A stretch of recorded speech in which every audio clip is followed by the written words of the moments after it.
bucket of 6. Bakit lang po walang kasama sa Ah, sawa? wala. Yung bucket lang. Then, Dalawa spicy. Dito po. dine-in. Hiram kami ng plato na lang. May dalang kanin eh. Tapos param na lang ng plato at saka ng baso, ha?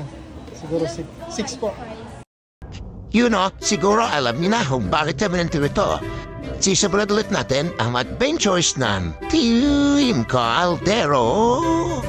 Dito naman yan sa Pavilion Jollibee at kitang-kita nyo napakabait at nagpahiram sila ng baso at pinggan para aming gamitin. Siyempre, kung nating paparti-partihin ang manok, may order at ilalabas ng may wogong caldero. Na may kasamang nilagang itlog pandagdag ulam din yan, no? Ipinimahagi na rin itlog at si Casey antok ang magsasandok ng kanin sa kanya mga kapatid. Ngunit nabale ang kutsara. Si Maine kaya magtatahal na soft drinks at hindi nakatiis si Bane na siya na rin ang nagtahal ng kanin.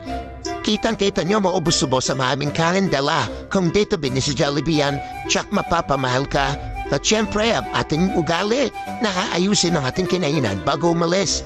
Paano? Hanggang sa susunod na adventures ng Team Caldero. God bless us all!